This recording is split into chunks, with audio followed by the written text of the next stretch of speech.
El día de ayer ya vimos cómo calcular el desplazamiento, vimos cómo calcular la velocidad y vimos cómo calcular la aceleración. Sí, desplazamiento, velocidad y aceleración de nuestro conjunto de émbolo biela, pistón biela, ¿sí? Entonces, una vez que ya calculamos la aceleración, ya podemos comenzar a calcular las diferentes fuerzas que van a estar presentes durante los diferentes movimientos o los diferentes desplazamientos que va a estar realizando nuestro émbolo a lo largo de los 720 grados que componen la carrera. Sí, una de las primeras fuerzas que, que van a estar presentes es la fuerza correspondiente a la fuerza de los gases. Bueno, la fuerza de los gases. La fuerza de los gases va a estar presente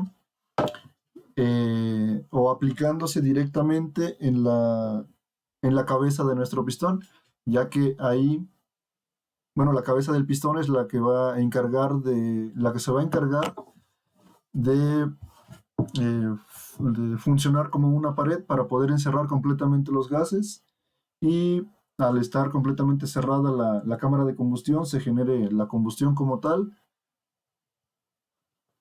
y se produzca posteriormente la expansión de los mismos. Entonces, la fuerza de los gases, tal cual se muestra aquí, se va a aplicar justo sobre la cabeza del émbolo. Tenemos otra fuerza que va a ser la fuerza alterna de inercia, pues esa va a ser la oposición al cambio de estado del sistema mecánico. Y bueno, y va a actuar entre el pistón, entre el émbolo y la biela, ¿sí? Finalmente vamos a tener la fuerza de la biela, que va a ser pues la que se va a estar ejerciendo sobre la biela cuando la fuerza de los gases está actuando sobre nuestro émbolo. ¿Sí? Entonces, primero para calcular la fuerza alterna de inercia la vamos a calcular eh, de la siguiente manera. Una vez que ya calculamos la, la aceleración, ya tenemos nuestra aceleración, ya podemos calcular la fuerza. Recordemos que la fuerza simplemente es masa por aceleración. Entonces la fuerza alterna simplemente va a ser la masa alterna. La masa alterna, recordarán que esa la calcularon ayer por la aceleración, que también ya vimos cómo calcularla la clase anterior. ¿Sí? Eh, con esa expresión ya podemos calcular la fuerza alterna de inercia. Simplemente con esas dos expresiones que calculamos ayer podemos calcularla. Una vez calculada la fuerza alterna de inercia, podemos calcular la fuerza de los gases. Como les comentaba, la fuerza de los gases es la que se aplica sobre la cabeza del pistón debido a la combustión que se genera en la cámara. Sí, para calcularla, eh, la expresión más sencilla de utilizar es la fuerza de los gases va a ser igual a la presión máxima que se ejerce en la cabeza del émbolo por el área del émbolo, que es donde se va a ejercer esta presión. ¿Sí? Con eso podría calcular la fuerza de los gases. Sin embargo, yo no tengo, yo ya puedo calcular el área del émbolo, pero no puedo calcular o no tengo la presión.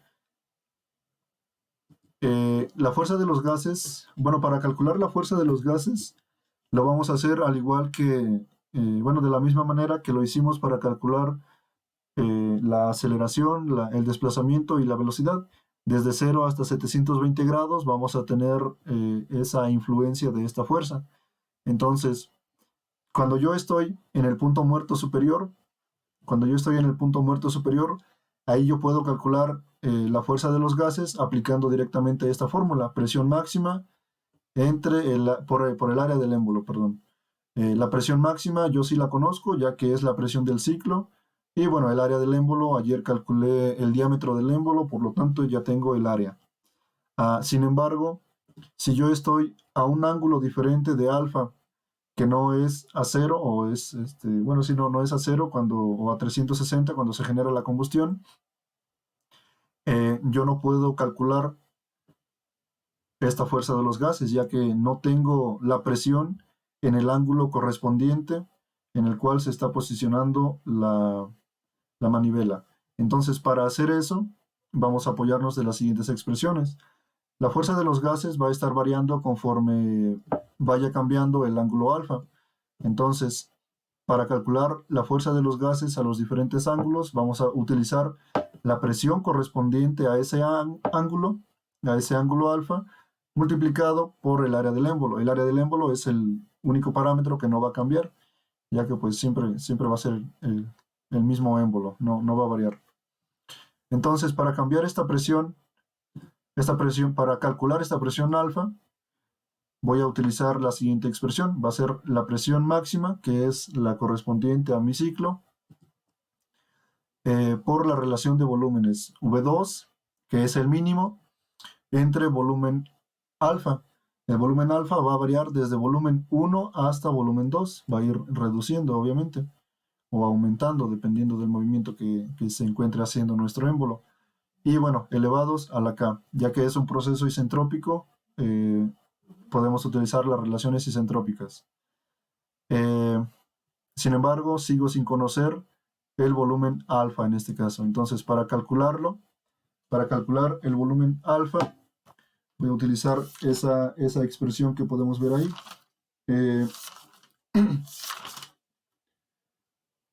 Vamos a calcular, vamos a utilizar la expresión para poder calcular una cilindrada. Una cilindrada, recordemos que la cilindrada va a ser volumen máximo menos volumen mínimo, o volumen 1 menos volumen 2. Y bueno, el volumen, en este caso, volumen alfa va a tomar los valores desde volumen 1 hasta el mínimo. Entonces, este es el valor que va a estar cambiando. Yo ya tengo mi valor de cilindrada, ese ya lo conozco. Ya conozco mi cilindrada total, por lo tanto ya conozco mi cilindrada unitaria.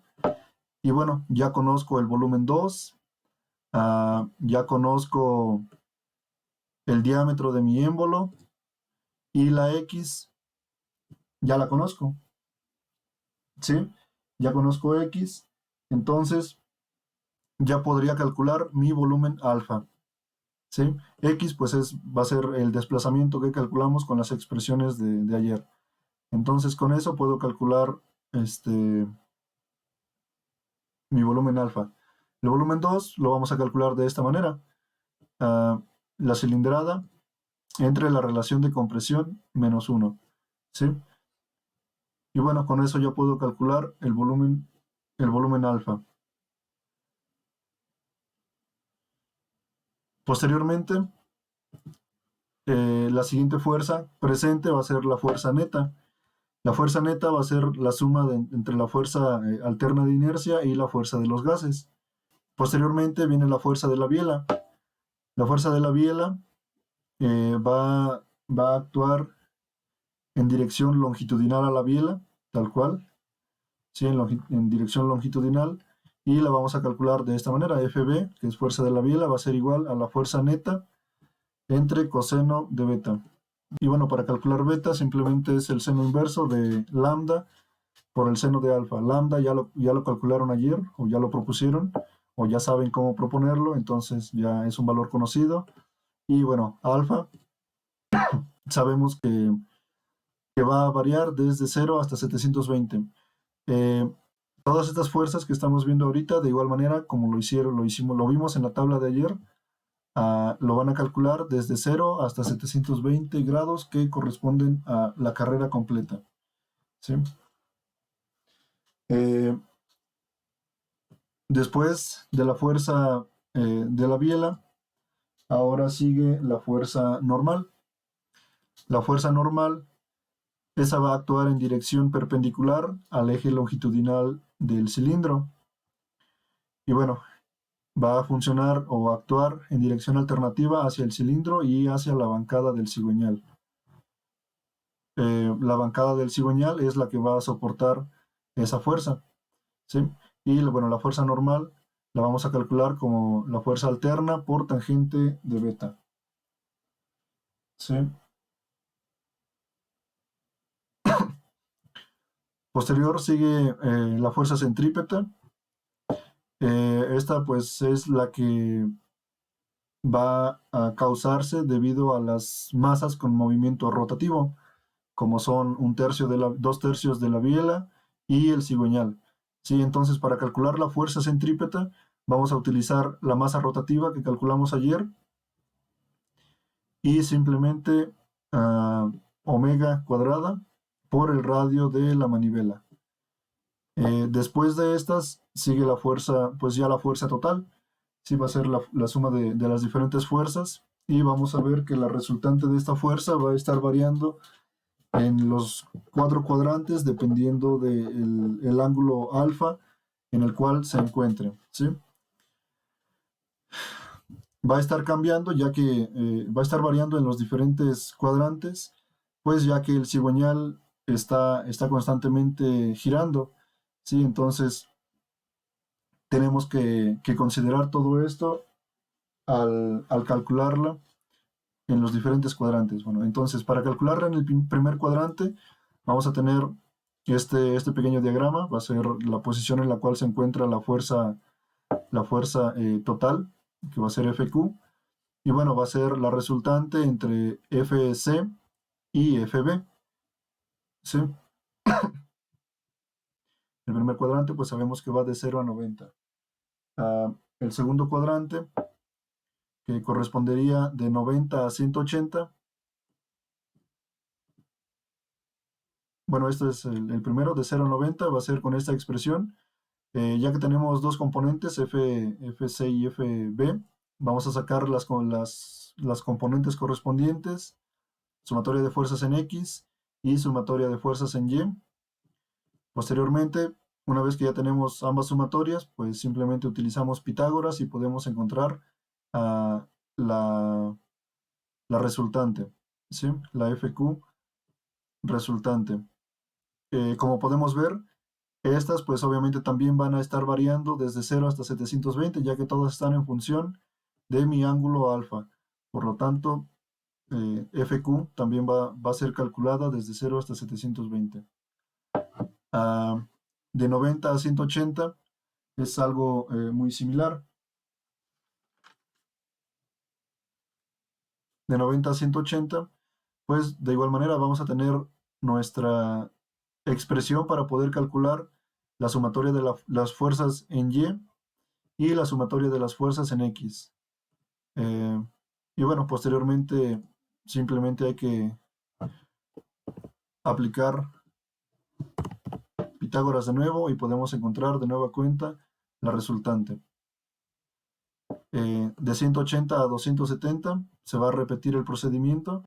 Tenemos las fuerzas en X y las fuerzas en Y. Si se dan cuenta,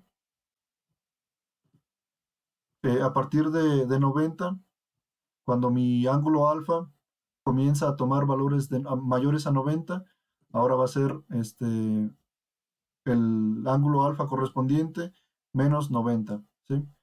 Ángulo alfa correspondiente menos 90.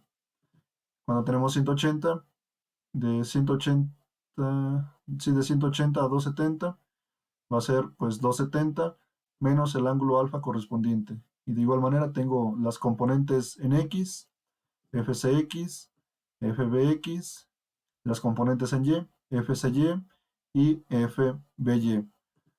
Ahora hago mi sumatoria de fuerzas en X y en Y. Y bueno, de nueva cuenta puedo aplicar Pitágoras, ¿sí? Obviamente aquí están el cálculo de las componentes y ya ustedes hacen la sumatoria de las fuerzas correspondiente. De 270 a 360 es exactamente el mismo procedimiento. Tengo mis componentes en X, FB y FC, y mis componentes en Y. ¿sí? Y de igual manera, en este caso va a ser alfa menos 270 eh, para FC. Y bueno, FB, bueno, las fuerzas, las componentes en B, pues simplemente están en función del ángulo beta. De igual manera, están las componentes, ya ustedes hacen la sumatoria y posteriormente aplican la raíz de la suma de los cuadrados. Después de 360, se tiene que repetir el procedimiento. Ahora va a ser, eh, por ejemplo, si alfa vale 362, para el alfa que van a utilizar después de 360, va a ser pues 362 menos 360 y el alfa que van a utilizar va a ser 2 grados. Entonces, para que puedan saber en qué cuadrante van a estar calculando o qué expresiones van a utilizar para poder calcular la FQ dependiendo del cuadrante en el cual se estén posicionando. Una vez que ya calculamos las fuerzas, también podemos calcular el par motor que se está generando.